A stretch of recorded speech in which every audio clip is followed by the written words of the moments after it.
Hi, everyone. I'm Layman Pascal out front, so you don't have to be, and this is the integral stage. And folks, spirituality always has an implied psychology that underwrites its strategies for transformative depth and existential satisfaction. The kinds of minds we have provide the circumstance and determine the methodologies of spiritual and religious work. But this relationship between spirituality and psychology has to be constantly watered, has to be cared for and updated, upkept in the changing world. And the notion of self we have in psychology today, influenced by neurological research and psychoanalytic practice and the radical philosophers of the last few centuries, it's a little different than the classical idea that there's a obvious soul that's singular and trying to escape from its ego or escape the mortal body of sin and return to the perfect dominating person in the sky or the impersonal void of all things. Today, we have to ask questions like, how does wisdom development look different for diverse neurotypicalities? How does transcendence maintain healthy ego structure? And what spiritual practice means if the psyche is inherently plural or secretly self-negating in its very structure? And one place where these questions come up a lot is around the radical and obscure psychoanalytic philosophy of Jacques Lacan. In our overlapping, emergent, and liminal transformation communities, we're divided when it comes to Lacan. Some of us feel it's an essential contribution, and many more can't tell if Lacan is saying anything or whether his insights are in any sense useful. So here to help us probe more deeply into the problem of spiritualizing Lacan and Lacanifying spirituality, especially in terms of neurodiversity, is Rayan Magon, who's studying psychology and philosophy as a Pearson scholar at the University of Toronto. Hi, Rayan.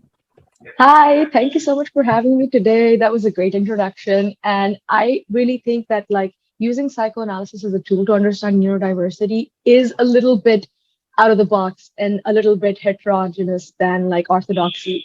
But I still feel like I I would have enough expertise because of my personal experience, and the connection I feel to Lacan would just be me somewhat giving my interpretation, but at the same time validating it and in terms of how it could probably explain neurodiverse conditions and specifically the relationship to spirituality. I particularly like the name that you gave our meeting, which was like surplus enjoyment for me. And I think I would really like to discuss some of the key concepts like jouissance, which is beyond the pleasure principle, and a few others that I will somewhat refer to whenever the conversation goes forward, specifically explaining them in great detail, because I'm pretty sure that all the people that are watching, they probably don't have any introduction to Lacan. At the same time, another concept that I would hope to emphasize is this concept of logos, which is this universal intellect or this divine reason, which is seen as the source of knowledge or embedded within language. Like the word of God is this logos, right? And so I would like to emphasize how that relates to this aspect of revealing things and this aspect of coming to the knowledge of things, and how that logos is the source of all revelatory knowledge and exposition. So yeah, I think that's so far my current plan for today. And I'll just start a little bit with why I think Lacan is important in understanding neurodiversity. So essentially, somebody who is on the spectrum as well as diagnosed with ADHD, I am somebody who always felt this tension with spiritual belief. Like in India, like these practices, often they had like this sort of performative gestures involved within it. These symbols that they were doing things, or they were worshiping these deities, but it never sort of made sense. Or like the idea of God, at least at a cultural level, it had like a lot of like aspects of okay, don't enjoy, or repressing all of our instincts, and just like there's so much taboo as well in India. So for me, I think my drive towards psychoanalysis was a little bit of this push where it's like, I really don't think that is what divinity is. I really don't associate with that culture and that idea of like God or like the divine. But at the same time, like when I entered into my philosophical like discovery, I became even more passionate about Hinduism and my culture, and like how maybe these like symbolic representations of the divine have so much meaning to it. So another thing that I feel is that Hinduism is actually like a very feminine religion, because most religions are like, you cannot represent God, you shouldn't represent God because God is beyond putting it into language or words or representing. But Indian people, we think that the name of God is even greater than God, or that by putting God into these like idolatry based images, we're actually able to recognize God. Otherwise, you can't even come to that recognition. So I think we're more open to that feminine interpretation of God rather than the masculine interpretation where God is somewhere else and there is this like big guy with a mustache. But we have this like relationship to the logos in that realm where, for example, mother tongue. That's another way of saying that the symbolization of the divine is what gives us this ability to recognize those divine concepts, right? So, so far, like my interaction, say, with religion in India, that made me like really curious about, oh, what are we doing with our instincts? It's like in India, guys and girls, you shouldn't even sit together. So it's like romantic love is completely prohibited. You shouldn't love, you shouldn't like take care of people, and everything is just repression, repression, and taboo. So I really felt like that kind of religiosity made me so internally feel like I couldn't fit into the society that India had, where there were all these norms and there were all these like things that religion was portrayed. But then I came into Lacan and there was like, oh, there is this concept of the big other, which is called God, but is not really God. And I can somewhat explain that in detail, and I will be doing that later when I come to the symbolic order and how that relates to like social norms in society, how that relates to my autism, and how that also relates to my experience of jouissance, so to say. Would you have anything to add so far? Well, what made me really curious in what you were saying was this relationship between like an overt symbol of the divine, where like here's a picture of God, and this other thing, which is like the symbol of the fact that we can't symbolize God. And Exactly. what kind of a symbol is that, in Lacan? How does the idea that here's a thing we can't symbolize relate to the rest of our field of structures? Exactly. And so like in the Lacanian concept, there is the Borromean knot, which I won't go too deep into, but within the Borromean knot, it relates to the symbolic order where there's language, there's this aspect of symbolization, people are communicating, there's words, and that's divided into this like realm of signifier and the sign, which I'll also get into later. And then there's also the real, which is the real where there's jouissance, there is like this sense of divinity embodied, which I think the Kantian concept of the noumenal, which is the same, but it cannot be symbolized, it cannot be represented, and it is what comes as this primary thing before like you put it into the phenomenal world and you're putting things in categories. This is a tree, this is that. And so I think those concepts, at least in the Kantian philosophy and in psychoanalysis, have the same resemblance.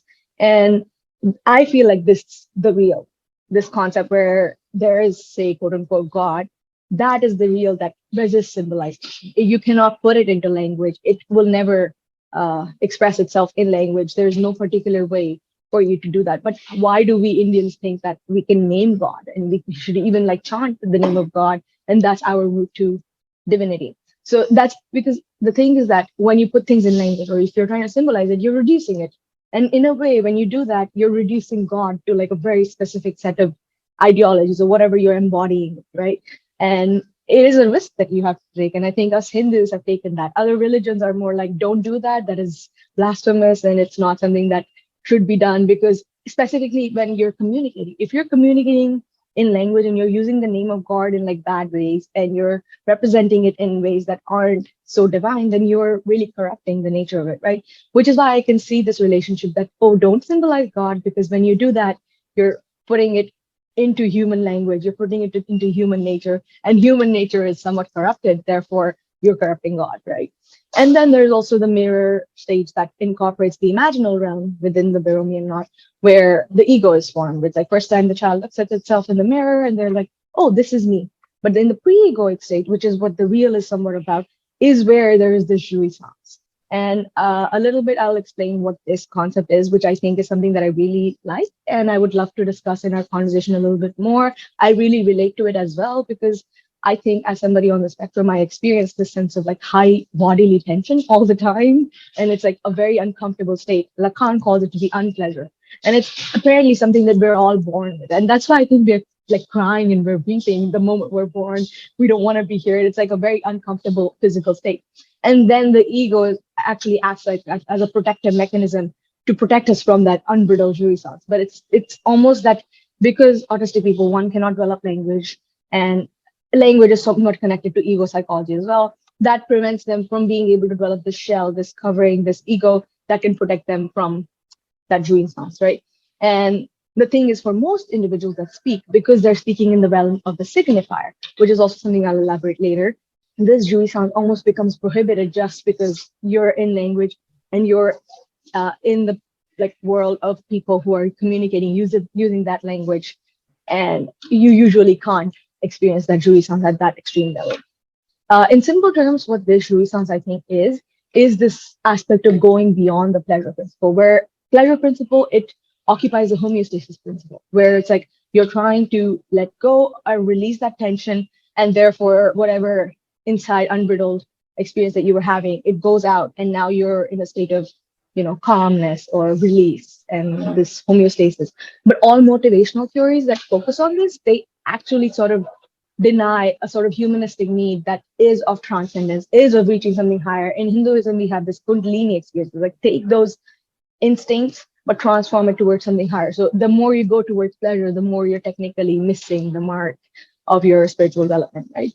But it is as though in autism, it's like not even, oh, something will go up and down and like you will experience it at some level. It is like constantly there, and it's uncontrollable, and it's not something that you can sort of manage by yourself. Most people are seeking it. For me, it's like get rid of it.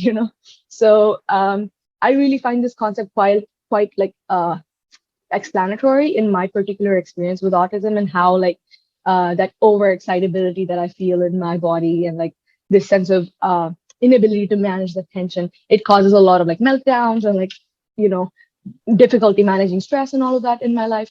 But at the same time, I think it is definitely something that is a source of spiritual transformation, is a source of like, because when you see most people that talk about spirituality, it's like, oh, this is such a calm, serene person who's sitting still, so stable. And I'm like, I don't relate to that. I'm so hyper. And I'm like, that is my spirituality. So I would like to discuss how I think the relationship with language, the relationship with ego formation, and the relationship with this concept of the real all relates to this Lacanian dynamic, which I feel has a lot of insight into religion and spirituality.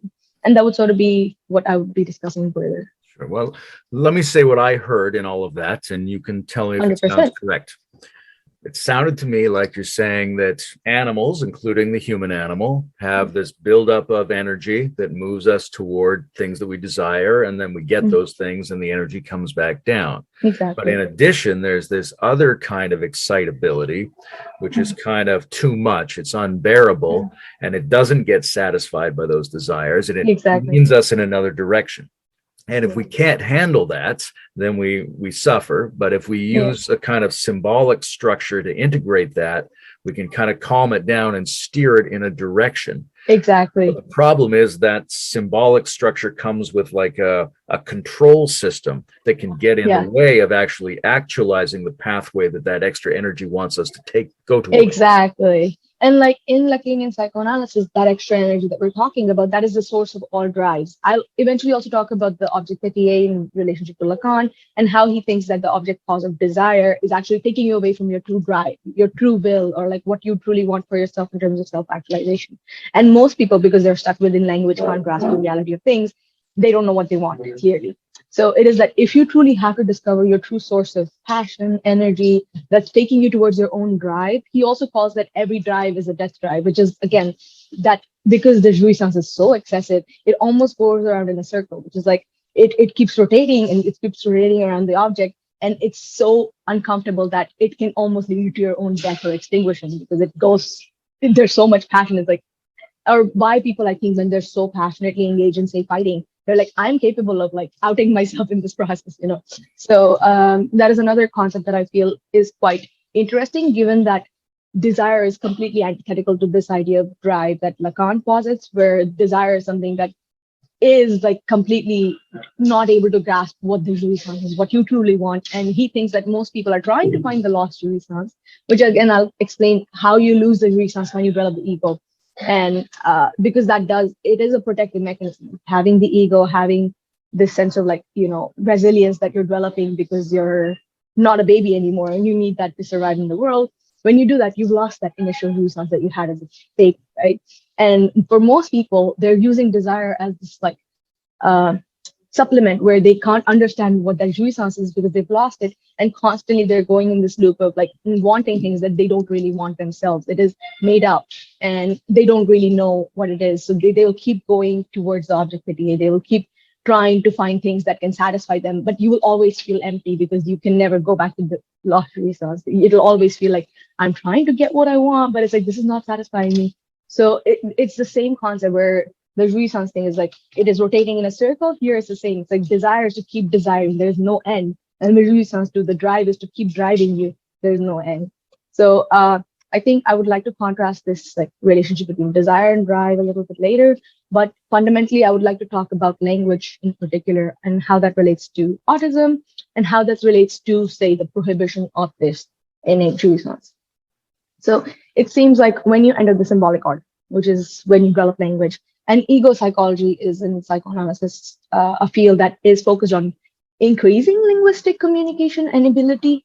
And while Lacan is just like, forget language and you don't need it, and like, because most people are stuck within signifiers. So within the symbolic order, there is the sign, which is, if I'm referring to this lipstick, I have the image of this particular lipstick, which is the sign, right? And then there's the word lipstick, right? And so when the word lipstick comes up, it automatically detaches itself from the original image that it captures. That is the signifier, the word itself. And the sign is this representation, the actual thing that was there, right? And so according to Lacan, the signifier is something that detaches you from the thing that you're trying to signify. Therefore, you're constantly like away from the meaning of things.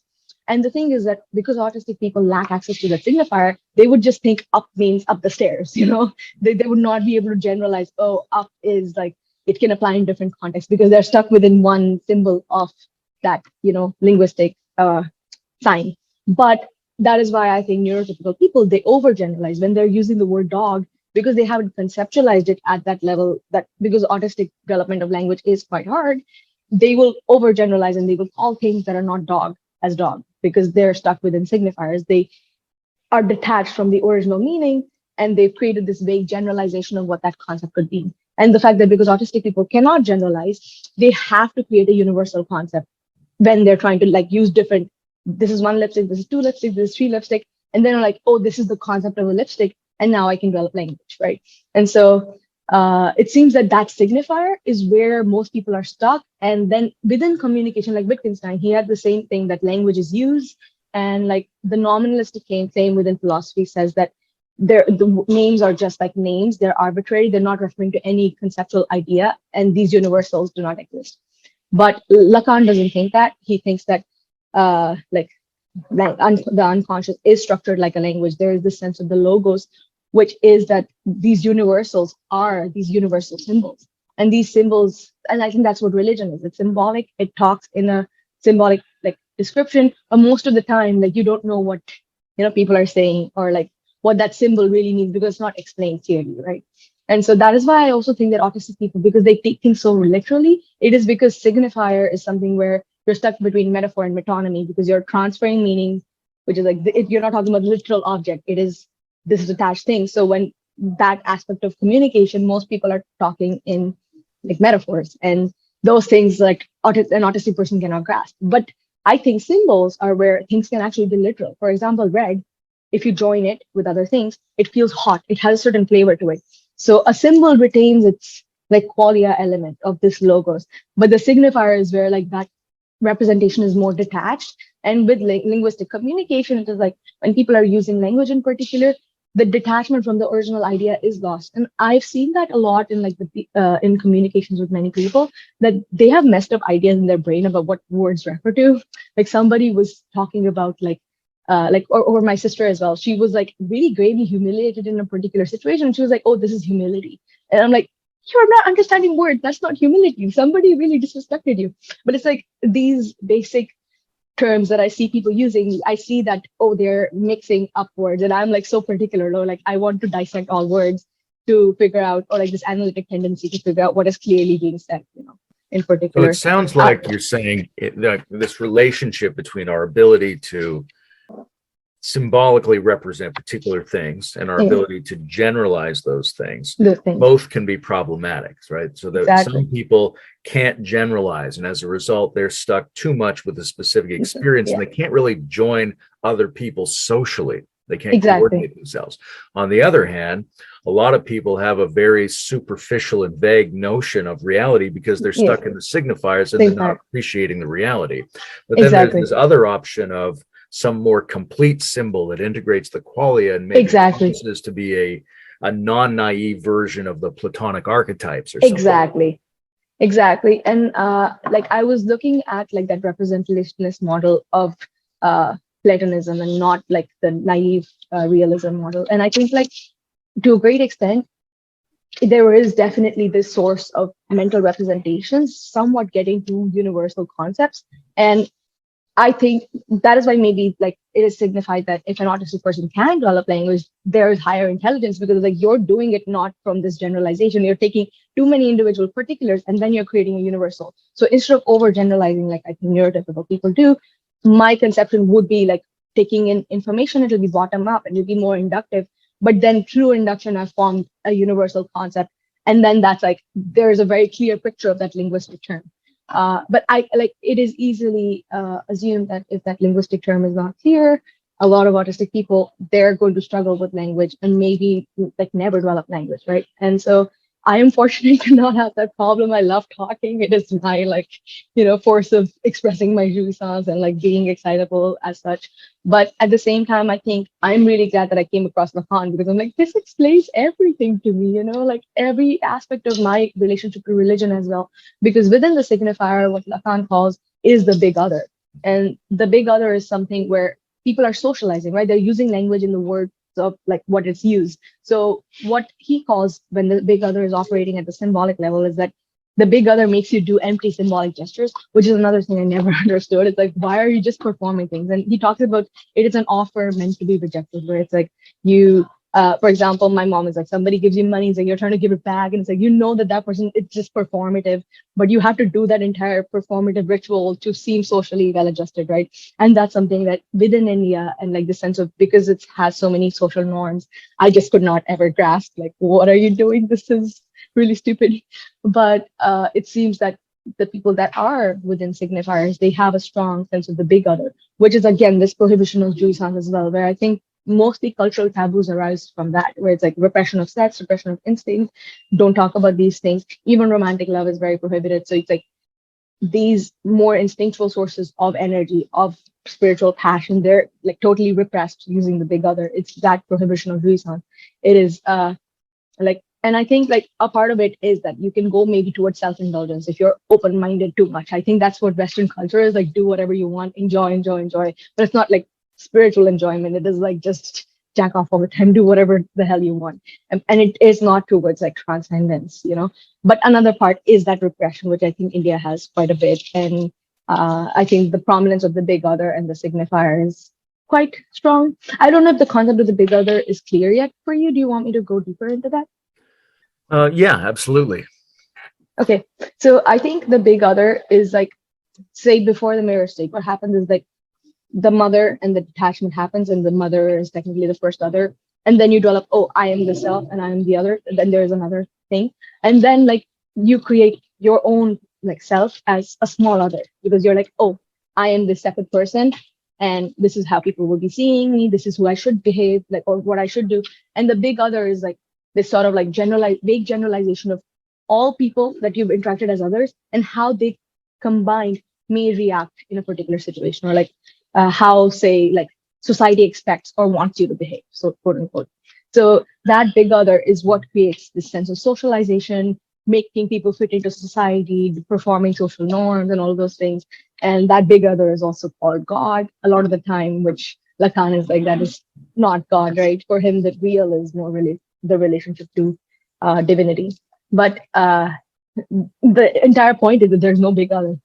There's no big other. It's all made up because this you're sounds making very it up. much like some of the Gnostic mysticism, whereby the demiurge is the notion that the God that everyone's talking about at church, who created the world, so to speak, created the symbolic order, is not really the creator. He's really more like a prison keeper, right? And Exactly. you have to like engage in some other set of practices to escape from the domain of those particular laws. Exactly. Exactly. And so the big other is also the law. And it's like, because an autistic person is somewhat like unaware of these social norms, there's like always breaches in these social norms. And the thing is that because that is the law of also morality, it's the super ego that's telling people this is how you should behave. I'll also get into the ego ideal in Lacan a little bit later and how that relates to the super ego. But in simple terms, you can see the big other having components of the super ego, something that's repressing, something that is the prohibition of jouissance. Therefore, anybody that is breaching social norms, that is doing something that is deviant, quote unquote, is definitely somebody who should be like shamed and like rejected from society, you know? And because the entire course of moral like expression or like what morality is, what goodness is coming from the law. It is coming from this thing that is telling you all the rules on how to behave, but not necessarily any true explanation of whether it's morally wrong or right. And I feel like there are things that are moral in the sense that they're more wrong because prohibited, and there are things because they're wrong in themselves. So there is maybe some aspect of, yeah, you need the superego to, you know, have that conscience element within you that is giving you moral control. But it's like when the big other is operant, there is not that like because things are wrong in itself. It is just because it's prohibited that things are wrong. And because I am somebody who's just blind to those things, I will do things that are prohibited, therefore causing like problems to all of my family and everybody else, you know, in particular. So that was definitely a trip living in India in particular. I just feel like the West is more, you know, suited to my temperament of like, or they're also like, we want innovation. We want people to like change social norms. But in India, it seems like that's too rigid, or like that's the way of creating social cohesion. There's As this such. idea in developmental spirituality discourse of a difference between pre-conventional and post-conventional experience, right? So that some people have not yet really entered into the conventional order, and other Yeah, people are going past it, but they past have it. some similarity. But then there's I see. another question about, you know, whether it's easier to grow past it when you have like one foot in the pre-conventional experience or in some Yeah, kind of neurodiversity. yeah, I think so because I feel like it's the same with religiosity. There are some people that are in this like pre-conventional state, or in the sense that they're adopting religious norms or like religious notions without necessarily ever questioning it, ever thinking about it. And then there's another group where it's like they're in this middle ground where they're like debating what religion is. They don't really have that like faith at that particular level, but at least they're questioning society. But then like at the post-conventional level, there's the same people who again believe in God, again have that religious notion, which just seems like the pre-conventional state. I don't know if I'm making a similar connection to what you're mentioning, but I see that like sort of like bell curve always there, where at the beginning it's the same idea, and at the end it's the same idea, and in the middle people are questioning that idea, you know.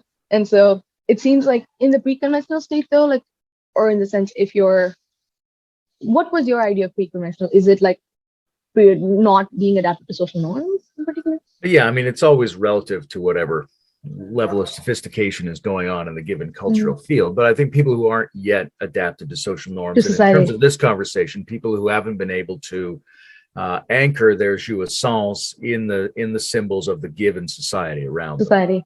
I see, I see. Yeah, because I would assume that I would still be developing language, doing all of those things, but in a way that it is not within this middle ground. Or like if I'm going post that, I would still retain my kind of independence with that, where it's like I am the separate person who developed maybe language through reading or whatever, but not through the same socialization that most people are developing language, you know?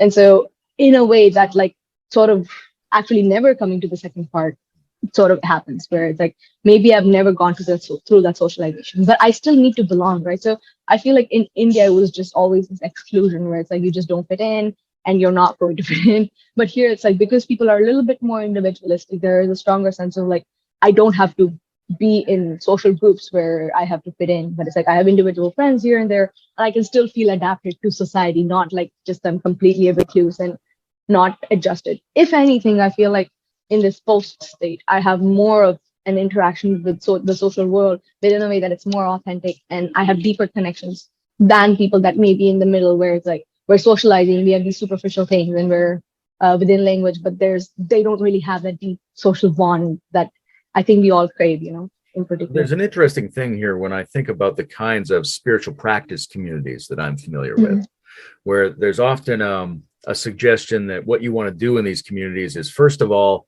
separate yourself from the conventional social signifiers. Yeah. But second of all, you want to bring some discipline, bring a kind of a law to your body so that you can, like you do a yogic practice, you're going to feel, you don't want to sit there for an hour. Yeah. Too much energy, but you're learning to be a better container for this jouissance. Yeah. I think that's where I would sort of now want to talk about the ego ideal and ideal ego in Lacan, because in Freud, it's just like the superego, right? But Lacan like separates that, where one is the ego ideal, which is like what society wants you to be, all these norms, all the jouissance, and then there's the ideal ego, which is you looking at yourself in the mirror and having this ideal, and you're like putting like rules for your own self. It is not rules coming from the external world. It is you disciplining yourself, you developing your own conscience. And I think I like that sort of separation, given that I think narcissism is another thing which is focused on the ego ideal rather than the ideal ego. Is it too loud here? No, keep going. No, okay. Yeah. So the ego ideal is something where it's like, because narcissistic people, they're quite obsessed with their image, right? And how other people are seeing them. Somewhat of it is because of the fragile ego that can't maintain the balance between the superego and the id. But that then they're completely obsessed with, oh, this is how people are seeing me. This is actually how I should behave. And even their relationship to, say, love objects is that, oh, you are somebody who is responsible for my image. So it's not like I love you because of who you are. It is that, oh, you're serving my image in a particular way. So that ego ideal comes in. But the ideal ego does not have that narcissistic fixation on itself. It is that I am idealizing myself. I have like a standard set for myself. And that is another thing with autistic people, because like most of the time they're seen as being egocentric or whatever. I'm like, that is not the case at all, because like I am completely blind to how other people are seeing me. Like my professor told me to do impression management, and my mom also says that I'm like not at all image conscious, so it's like almost and it's also in Lacanian psychoanalysis that the other of the mirror doesn't exist. There is no other that's looking at me, this looking glass self. It's just like I'm blind. I don't know how other people are seeing me, So like sometimes there may be this confusion that, oh, autism can seem like this person who's so self-absorbed and just like always about themselves. But it's quite different, I feel, from narcissism, at least in Freud and how it's described. Like, if anything, it's more like the solipsistic state where it's like you never form the ego. You're like in this pre-egoic state where you're just like, it's just my subjectivity till max, and like a little bit just being lost in your subjectivity all the time and not being able to like say even understand that, oh, other people think differently than I do, But wait, I a little bit forgot why I was mentioning the ego ideal and the ideal ego. Could you remember? What did we talk about? We talked about embodiment. Discipline. Practice. Yeah. Yes. So that's what I'm getting back to. It's like, it is important to have the superego, because like if you don't have that thing that is somewhat like looking like you on like at you like a monitor, it is just like that the monitor could be yourself. You don't need the monitoring of other people. Oh, this is wrong, this is prohibited. It's like integrity, that's how you develop moral integrity. Or in psychology too, there's this concept of like self-concordance, where it's like you're doing things because you have set that standard for yourself, not because you're going to feel guilty because people are going to like expose you or whatever else. It's not coming from the external world. The motivations are from within you, right? So that's why I was like explaining this dichotomy between the ego ideal and the ideal ego, because I think that definitely explains that, yes, there is some need for discipline. You can't just be like, not trying to reach that, social discipline. This is how I should behave. You should behave in certain ways. You shouldn't just do whatever the hell you want. But those are not coming from that, sense of external social pressure, so to say. It's a tricky thing because people, to some degree, have to learn from each other how to do that well. Exactly. Right? So then if you think of a culture that is useful to wisdom and useful to human development, how do we do that? How do we set up a situation where the ego ideal facilitates the development of a ideal ego? That is interesting, because I definitely think that it is important to care about what people think of you. That is something that I completely have none of. So like, I definitely think that in some places, even if somebody could make me more aware, I would appreciate that feedback, because it helps me adjust to society more, given that, oh, this is what people are expecting from you. And it is good to hold on to that expectation, not just your own expectations. It is just that most of the time in society, say with social norms or all those things, these things are not clear on what society expects of you. And I think it would be ideal if the ego ideal could still be a thing, but in a way that it's integrating intersubjective values rather than this big other thing, which is like outside of human subjectivity. And that's what also Lacan says, like individual subjects, they can all concord at this level of like like intersubjective level, but the big other is completely outside of it. You cannot identify with it because it technically doesn't exist. So how are you going to identify with the big other? It is just this made up accumulation of all individual people and how they probably would be seeing you. Like I have a friend who constantly, like she just constantly is doing normal things like, oh, is anybody thinking something weird about me? Is like, is something happening here? So I am like, I don't understand what you're like. Why are you so paranoid? There's nobody here. It's like, because it is this fictional creation of, oh, somebody's looking at you. There is no singular person that is looking at you, right? And so that's where like the non-existence of the big other creates a lot of complications where people are taking its existence as real or even calling it God, but there's nothing really there to grasp. So I feel there could be the ego ideal where it's serving social goals, where it's like, people have these social expectations that they should fit, and these are created by all individual members of society, not the bigger, all individual members and their moral intuition. What do you think society should be like in particular? When you're working in new religious and spiritual communities, it's like people are creating little new cultures. Yeah. All right. And so one of the things they want to do is create a shared experience, right? They want to feel 100%. that they are a we.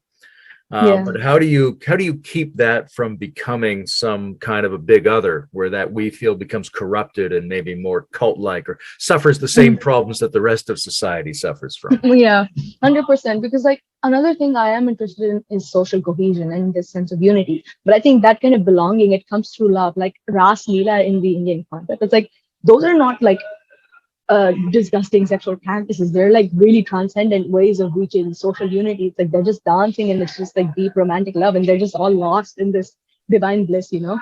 So I think that we all want that. We all crave that unity where we're like this, there's this collective effervescence, we're just all we together. But there is definitely this problem that most people socialize at the level of the big other. There are all these empty symbols that they're following and they're just doing things that they don't even know like what they value as a collective. It's like they don't have their individual identities anymore and they've already given it up in order to fit in. And once they fit in, there's no real connection left anymore. It's just fake socializing to seem like we're superficially like talking to each other.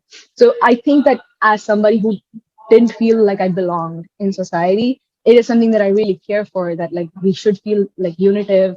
I want to like embrace, even with my friends groups, I'm constantly like bringing everybody together. It's like I want to feel that togetherness. But given that society operates at the level of the big other, it's quite hard to find those groups because like groups automatically become complicated. They automatically have this element of socialization and they lose that authentic element of social connection.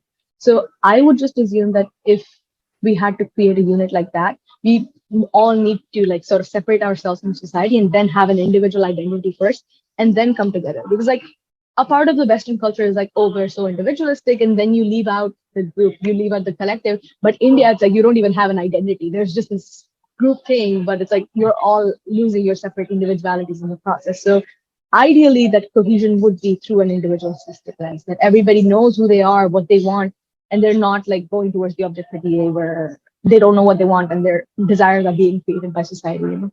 So I would, on that note, actually want to talk a little bit more on the object petit. What is it, and like, well, how does it work within society? Because Lacan called desire to be the desire of the other, and I see that like often with people that they're looking at other people in terms of what they value or what is valued in society. They're not looking within themselves. Oh, this is what I value. And so once they figure out this is the values of society, they take that as their own value and they will start wanting things that they don't really want themselves because they're not like they've lost their jouissance within themselves. So they're going towards the other to figure out what should I want, right? And like I can see that as a sort of sad predicament, given that you've almost lost in like touch with your own soul or spirit in a certain way, and you're like going in directions that are not at all in resemblance of your own personal identity, so to speak, right? And I see that a little bit with capitalism and like our current social systems, that people are like wanting to show off so much. They're like they have these big cars, but they don't know why they want it. There's no purpose. It's just like to impress the other or like to serve this goal of like looking good in the public eye and all of those things. And I feel like drive in the other context in Lacan is about not having this object petit, because the object petit is something it's going to keep desiring because it can never grasp what it wants. And so once you've gotten the object, then it loses it, and then you want another object, and there's this never-ending cycle. But it's the same concept with the drive, because it can never be satisfied, and that's why he calls every drive to be a death drive, is because once it starts rotating in its aim, it is not to reach an end, but it is to rotate in the direction of its aim, which is that you will just start going in the right direction, which is like you will start following your own path of what your true will is, quote unquote. And therefore, the sense of like culmination that what we sort of seek in the death drive, which is like of completion. You're sort of going in a direction of like not self-preservation in a way, more so that I'm seeking death, but it is from the jouissance space, not like repression of instinct. Because I think there's another kind of death where it's like you've completely denied yourself to have drives in the world. You have no wills, you have no wants, you've just completely given up. But this is a different kind of death that you're seeking, which is of this completion that once I've accomplished all of my aims, that maybe if there's a teleological purpose, I have attained it, and then I'm completely satisfied. I have finished what I'm here for, you know? So I like that concept that jouissance is what triggers it. It is just that the jouissance can be destructive because it is unpleasure. It is beyond the pleasure principle, where it almost becomes pain. And it is possible that you can fry your brain with that much excitement. So it's like for most people, it is something that is desirable. You need to increase that level of bodily tension to attain peak experiences, have self-transcendence, and like, you know, be able to figure out who you are. But for me, it's like I have to figure out how to calm down and like stable it so that at least it's a more like in control and it's not like taking over me and somewhat damaging myself in the process, you know? How do you see jouissance relating to peak experiences?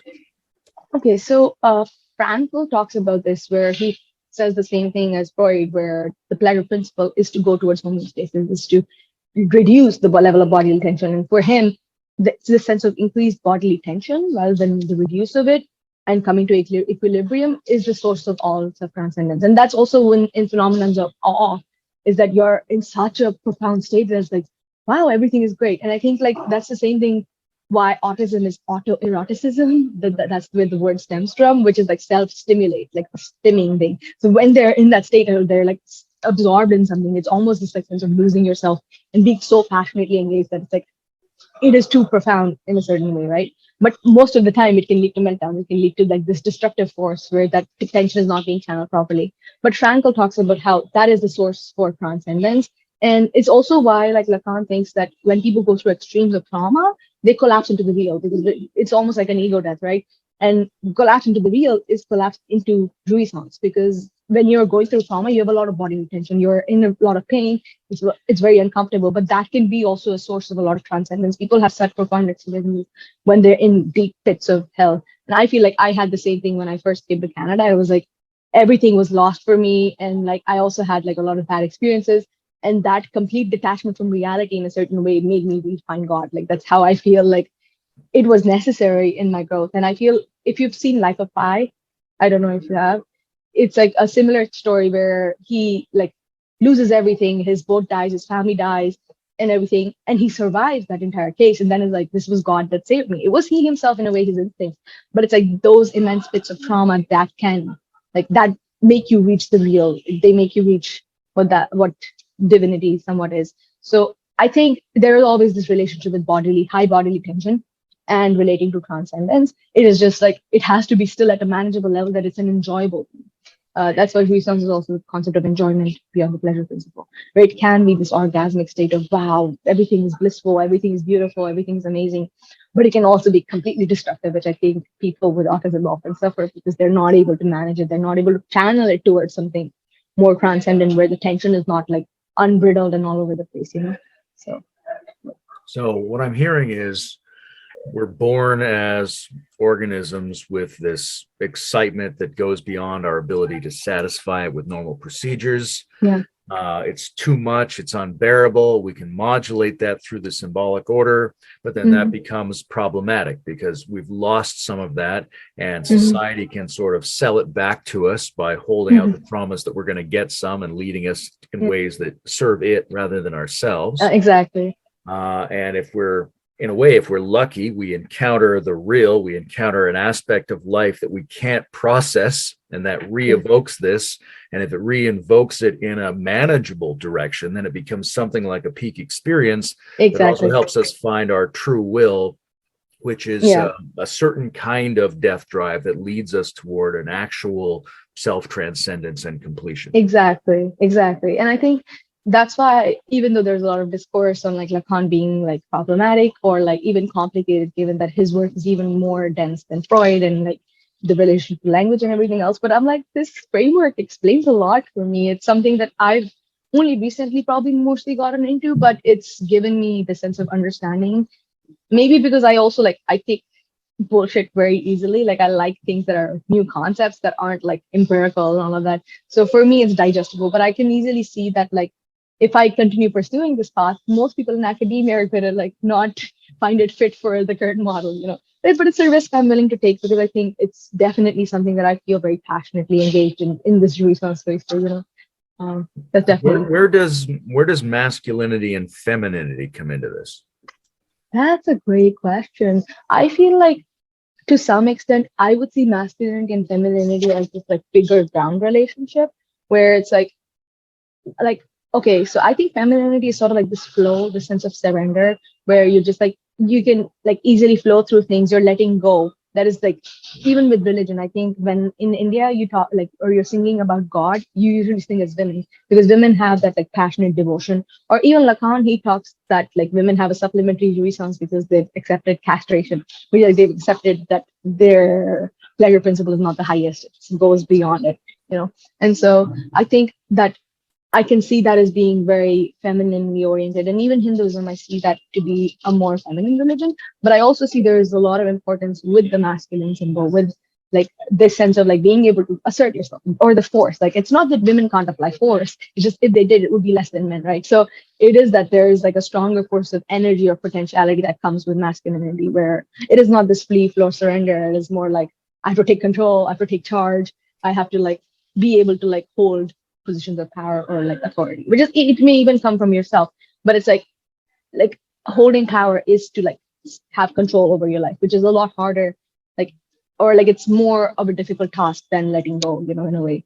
But letting go can also be bad. It's like if you're letting go out of fear, it's not a good state to be in. Letting go out of trust or out of faith, like for God, that's a different kind because it's receptive. You're receiving the right kind of energy. But if you're letting go when you should probably be taking control, you're probably like you know letting go in the wrong direction and you'll be fucked over, you know. So that's where I see this like energy like relationship between masculinity and femininity, where it's like our background or like our unconscious like mind would be the masculine, but since I feel like I'm well developed in it, I am constantly like arguing with everybody and like it always comes off as pushy or domineering, but like in a way that I'm still like retaining my femininity because I can see a lot of like women with feminism and everything. They are trying to embody that masculine like shadow or like the unconscious, but it almost becomes as destructive as men. It's like you're not understanding that you're letting go of your original first principles into like try to transform them through masculinity rather than regressing into it. I think the same with men. It's like I see men also regress into femininity. Either they can develop into it or they can completely like let go of their male responsibility and just be like, it is easier to be more feminine or like a little bit like I call them beta males. I don't want to say that here, but it's like that's what I usually am saying to my friends, where it's like that is that cop out of masculine responsibility that I just don't want to take it. So I'm gonna regress into femininity. But you can also develop into femininity, where you have that masculine side, but you're developing and integrating the feminine in a way that you've incorporated maternal traits and a sense of agreeableness and nurturing, not constantly like letting your instincts go haywire and fighting all the time. So that's my understanding of femininity and masculinity. In Lacan, though, I would like I haven't read that much, but I do know that he associates like femininity with the concept of jouissance and how women have this supplementary jouissance. That's why like women have like or experience awe in even the most painful experience, such as childbirth, because that's what the jouissance thing is. It's this feeling of awe that goes beyond the pleasure principle because it's such a profound state of being. So he talks a lot about like women's jouissance of childbirth, also like the ecstasy of Saint Teresa. I think I don't know her name, maybe that, and how like she experienced this like ecstatic bliss for divinity through her like feminine jouissance, so to say. So that's my current understanding of masculinity and femininity in Lacanian terms. I really want to get into it more, but I probably wouldn't know more than what I want to be. But it's and thank you for all of that. That was great. no problem. There's a sense in which even though the big other could be instantiated in a more male or female form, that very often in our culture or in the cultures around the world that it's male, right? Male, And yeah. we often think Ma- about the symbolic order as being somewhat male, and the thing we need to recover, whether it's spirituality or jouissance or ecology or the body, that's somehow feminized in the way we think. Exactly. Yeah. But I think like that is almost because of the male being like within the symbolic, or like the name of the father specifically in Lacan. It has the same source. Like this is the law, this is the prohibition, this is the thing, or the source of authority that's going to tell you don't do something, which is somewhat the super ego tendency as well, right? And so our relationship with authority has always become this big other. And that's where I think the social system of laws come in. I think there's another source of authority, which is the divine kind of authority, where if you're making the ego ideal, like we were talking about before, that yeah, there is this importance of having social rules. How can we make it more intersubjective coming from our source than this like big other thing, right? So I think there is the need for social authority. It's just right now it is this big other thing. And that's always going to be masculine. I feel this sense of social authority, you know.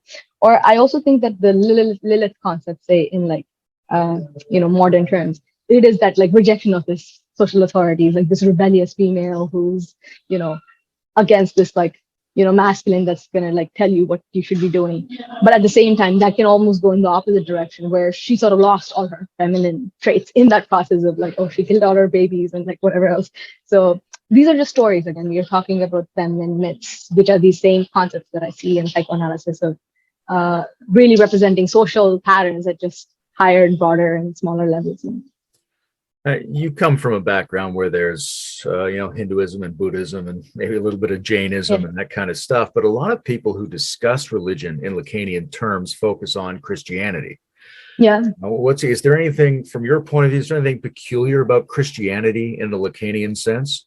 Yeah, that's actually a great like expression, because I again wanted to talk about the logo since the beginning, and I'm glad that this came up because now I can get more into it, because I feel like Lacan also talks about the original sin somewhat, where he thinks that technically you are what you eat. So I think these things are just symbols, right? Like that you ate from the tree of garden of apple or like whatever else. And maybe there was a God that told you like the right thing to do, and we inhabited ego at a level, at an instinctual level. So I think these stories have like a lot of meaning to it. It's just like too symbolic for us to know that, oh, there was not this literal God that created one Adam and Eve. It's just like this symbolization that humans were created towards a progression that we're reaching transcendence. Therefore, in the image of God, we're going higher rather than back in the hierarchy of animal development, right? And that image was corrupted by this element of evil coming within us, right? This shadow that we have within ourselves. So I, in particular, like Christianity a lot, because I think that because this original concept of original sin or whatever it is that we definitely like fucked ourselves up. And now it's like, what do we do? And like we were like, oh, the temple is going to be built, there's going to be Christ, and then Christ died. And I think the Matrix movie, that's another movie that I really like. I think that is like the modern retelling of the gospel to some extent, where it's like Neo went and like he fought the machines, but what was the point? He just died. It was almost inconclusive. But still, that symbol remains, right? The symbol of Christ remains, and we're hoping that maybe there's going to be a second coming, maybe there's going to be a saving, or maybe the third temple is going to be built, or whatever else. I'm also like more into like Jewish philosophy as well, because of my relationship to Western or Christian things as well. It becomes more Jewish, I feel, because I think I want to believe that there's going to be a second coming, and that Christ, even if Christ was the Messiah, it's like didn't accomplish his task. So should probably have another one where there's in this revelation period, like the third temple will be built and all will be fine. But again, like these things are like, I don't know how clearly to hope, because I didn't live in the time where Christ was alive. So I don't know if these stories are even really real, to what extent. And it seems like the Christian focus is also similar to Hinduism, where there's a big other, there's a repression of instinct. So it's like the Mary is this virgin who never had sex and had Christ. And I think like it just doesn't make sense in my brain, because I'm like very psychoanalysis, and I'm like, that sex is the source of everything, So there is no particular way that, or even if there was a God who could make anything possible, it would only be possibilities within nature, and God would select the most highest possibility rather than God can breach laws of nature, right? So if there was this like divine intervention, that the original sin was broken and there was the sinless Christ that was born through Mary, there would still be involvement of sex, in my opinion. It just would be in a way that you have conceived how to transcend the instincts that have made problems. And I think the fact that most society is going to repress those instincts, it's almost hard to know, how was Christ born? What was the meaning of it?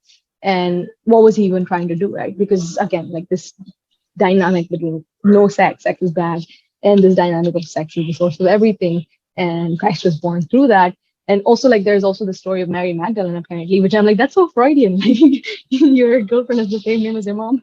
But like, these stories are being told, and that like she sort of like assisted, say, Christ with money and everything to help his task to be accomplished, and saw him when he returned. So like, I really like these stories a lot. But then there's constantly with religion, my tension comes in. It's like, you guys are constantly repressing instincts. You don't want to talk about these things. Everything is taboo. So what even is the source of true knowledge? I don't know how to get to the logos, because like the concept of Christ is of embodying the logos, where the flesh was made of the word, which is the word of God. So I think it's symbolic to a level that the Son of God is more so that spiritual soul is almost in the image of God to a certain level, and it was embodied in flesh, or like the child was born. And then the Christ represented that highest ideal of human achievement, where there was the sinlessness. And I would assume that to be same with our tradition, is the fact that we're stuck in the symbolic order. We have desire, we have all of those things, and we can't find who we are. If we do, we can all become Christ-like. We can all like remove our sinlessness, and we can all come back to our soul self, which I think died when we ate from the tree of apple, or like the tree of Eden. And now if we find it, we can achieve that sinlessness ourselves. So I would like to make these concepts a little bit more accessible, rather than this dogma where it's like, we are simple, we're evil, there's guilt, and all of those things. But in a way that we're all capable of transcending it. We're all capable of becoming good again. We're all capable of becoming pure, but like not in a virgin way where it's like, don't have sex, but at a spiritual level that we're transcending ourselves. The in one of the Gospels, it talks about God and the Logos kind of being the same thing. Yeah. But there's also this sense in which Logos has an order. Yeah. And God, if God is the real, then it can't be captured by our notions of order. It somehow disrupts it, or is a paradox or something. So how do we make God and the Logos be the same when also God disrupts the law, is outside of the law? Yeah, great question, because I think like that's where I like Kant a lot, because I think his idea of the noumenal coming before the phenomenal, it's pretty like similar to the symbolic order and its relation to the real, because the noumenal is the source of all true knowledge, or the thing in itself, which has different emanations in the world, emanations that we can see here within nature, things that we can recognize, things that we can represent. That's where I think like Hinduism is a very feminine religion, because it focuses on representation, it focuses on being able to symbolize, or like mother tongue, language, and all of those things. But the noumenal is definitely the source of all of those emanations. It's just that thing in itself can never be represented. And so it doesn't mean that it doesn't have connection to representation, because it is directly connected to its expression in the real world of representation. It's just when it's represented, then there's sign and signifier. So the focus on the unconscious being structured like a language is this similar concept to the logos, where it's like there are symbolic representations. Like people talk symbolically. Like I have, for example, like here a ring, and it has like wings on it. I don't know if you can see clearly. It was something that I found like really impulsively when I was just in a very heightened state of consciousness, so to say. And I've always like had this connection to like bird symbolism. And it's like, I'm a bird, I want to fly, and all those things. So if I can see how like your spirit is connected to things symbolically. It's like the only way you can come to knowledge is through more symbolic terms. But it's just that when you enter into symbolism, you somewhat lose that connection because of the signifier, right? But if you're able to develop language only through signs, or even just see the realm of signs and symbols, you will see maybe omens in your life. You will see signs of what you should be doing. So therefore, that divine emanation of the thing in itself, it expresses itself symbolically in your life. And you will see, oh, this is probably the path I should take in my life. And these signs from the universe or signs from God will sort of show you who you are. So that's how I see the logos playing out, where the logos is God, but in a way, the God is still beyond the logos. If that makes any sense. I was just thinking about, there's sort of these different centers of identity in Lacan. Yeah. As the animal goes through this mirror stage, it starts to get a map of itself as a self-image. Yeah, exactly. Right? And then you move on to a more symbolic register, and you get this like idea of yourself as a name, Exactly. or just as the I, something like that. Yeah. What do you think what's the next one? What identity do we grow into beyond the symbolic order?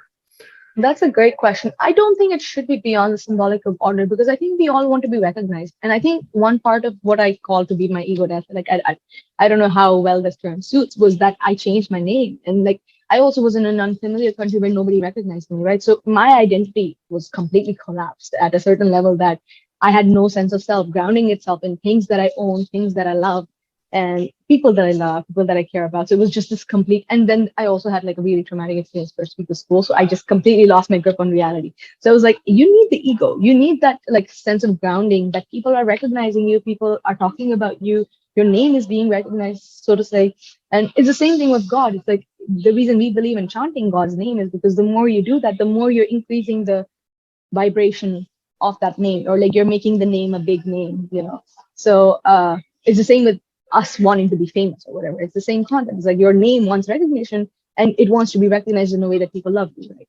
And so I don't think maybe there is a source of identity beyond the ego, or like even if it is, that beyond will stay at that unconscious level. But in its expression, the ego comes into play, and we do want that public recognition of our name and identity on how people are seeing us, this sense of mirror, sense of this is me, I am coming, I'm talking to you, you're looking at this, you're not looking at my soul, right? But I feel like that ego and the name is only a tool so long as it's still representing the inner soul. So it's like, I think the ego is just the collection of things that you're using to identify yourself in the real world. But if that doesn't like talk about your true will, or it's not representing your jouissance, not representing who you are, then you're like going about life not representing a true identity. How you're recognized is not at all in relationship to your spiritual self. It is like you're doing it a disservice somewhat by going there. And that's what I dislike about, like, say, the big other or the sense of socialization, because people lose their spiritual identity, they lose their separate sense of self because they want to fit in, because they want to be recognized in terms of how people value you. And then there's always this sense of like, oh, I want to be liked by others, so I have to perform this like self in front of others to, you know, seem like I'm well adjusted and appreciated. But for me, it's like I want to keep that authenticity at all levels. So maybe the answer would be like authenticity, in my opinion, to this question. It's like the more you can go away from social expectations of who you should be, and the more you can retain your self identity at that authentic level and express it authentically and be recognized for it, of course, because you need your name to be recognized, then you're probably doing justice to your spiritual self. So if there is a next phase, Yeah. then it doesn't get rid of the ego and the symbolic order, but it moves into an authentic self by readjusting how we use Exactly. the ego and the social order, as if that was on behalf of some other hidden reality. Exactly. So like that's where I feel like the same concept of bringing heaven on earth. It's like a lot of religion is that, okay, we want to die and we want to go to God, we want to go to heaven. But no, one concept is like, come back to the ego reality, take those spiritual concepts and embody it here, because this is more important than that. And so it is important though to take those spiritual ideals. And if you don't go into the realm of transcendental ideas and Platonic forms, then you're not bringing forms into the world. But it's like this world is also unsatisfactory as is. Like it's completely misrepresenting higher ideals. So I definitely like the Christian notion again, where it is that you're not supposed to just like leave Earth and get moksha, which is also important maybe at one point, but that you're here for a teleological purpose of serving society to achieve its ideal, to achieve its heaven. And the more you can do that, the more you're like fulfilling your purpose. And I think everybody, the more they represent their essence and the more they can figure out how they can help society achieve that ideal, the more they're like serving society to come to the heaven that we will bring on earth.